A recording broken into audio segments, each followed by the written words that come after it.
Hey, I'm back again with another update. I'm out here walking Titus. It's kind of become a routine of ours, not just that we walk with the stroller, but I kind of talk to you every now and then. So, here's the update. I mentioned in my last update that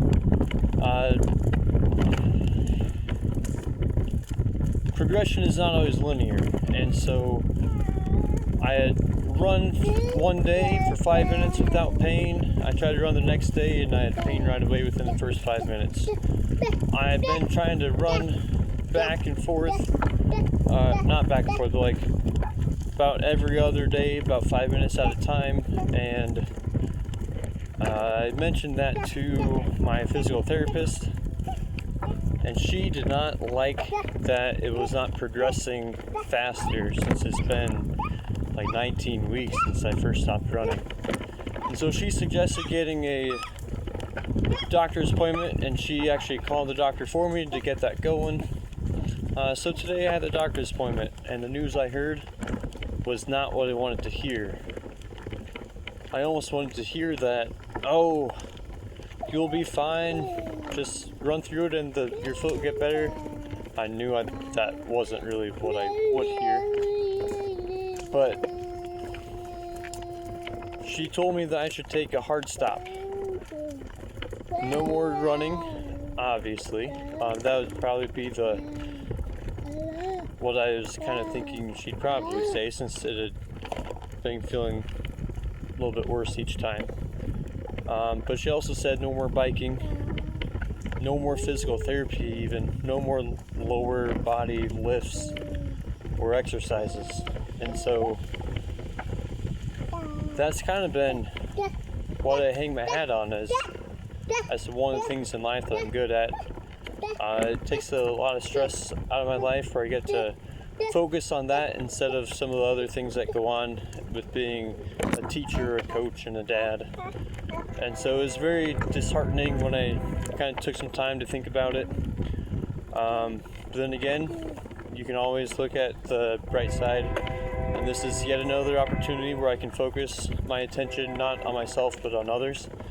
And I hope to use this time that I hopefully have some more time to spend with my family than I would have otherwise. Fall is always a busy season for me as a cross-country coach. We have practices 5 days a week.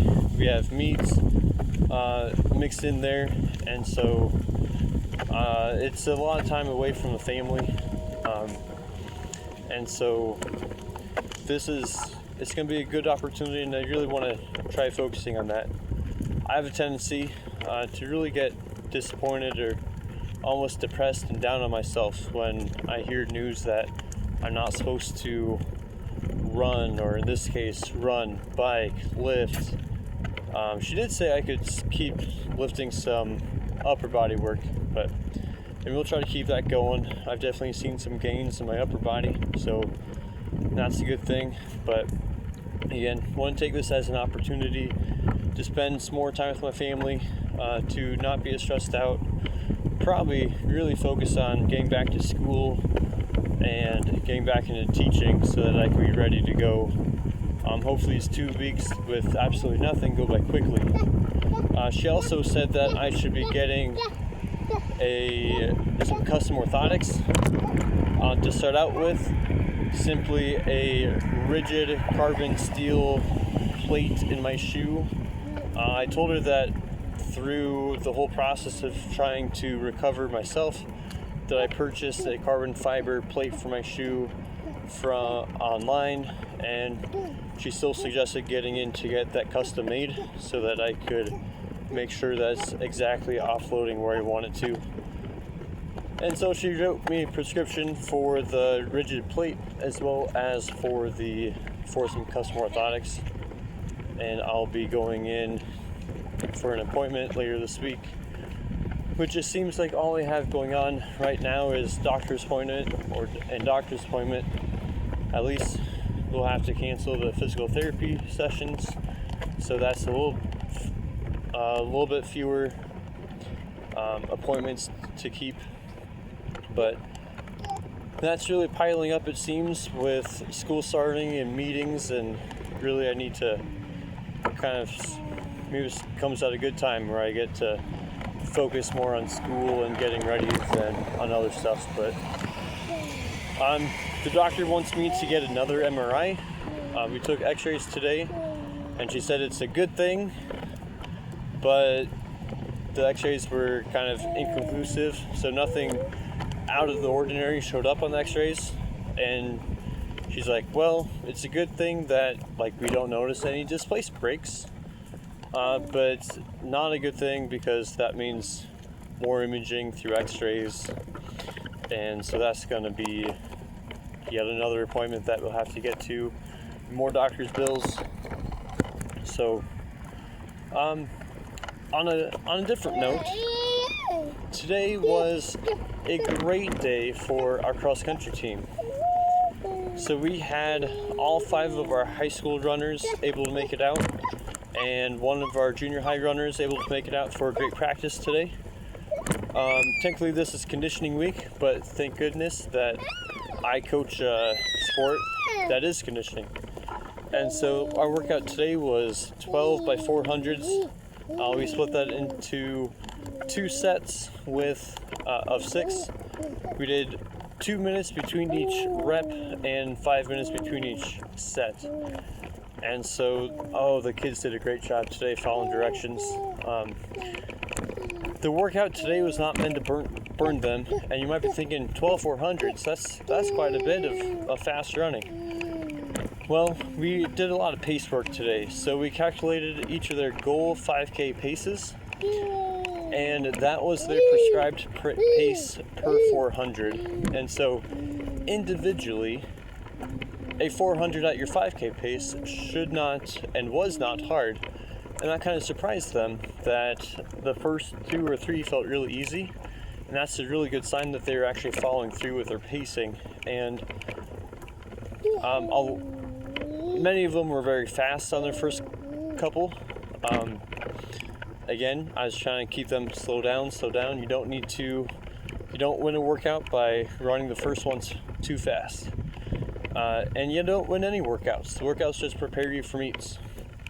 So by the end, they started to feel it. But again, by the end, I was asking them to, all right, we've hit that at about your race pace. We're going to go for a second faster this time. The rule of thumb that I tried to tell them was no matter what, you don't run slower than the previous time that you've run. So you can run the same time or you can run faster. And by the end, a lot of them they all were hitting their best times for the final 3 reps. And that's very promising for me as a coach, that they're in a position where they can not just maintain their goal 5K pace, but also when you've run about 3 miles, that you still have some juice in the tank, as they say, to go for it. And so there's a big difference between running a 5K broken up into 400s, but it is promising that at that pace, they felt like they were running easy. We drilled that pace into them so that they get used to running that and what that feels like at different stages of fatigue.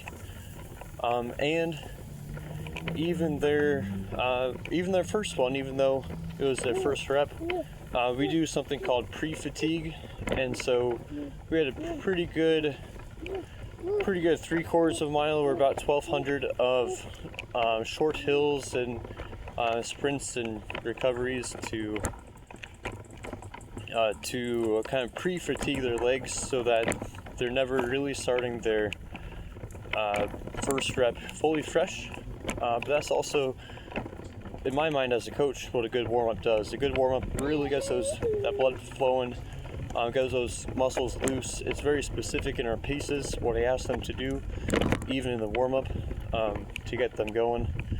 And so I'd say the highlight of my day, besides coming home to see my kids, highlight of my day was definitely the good quality workout where all the runners were out there.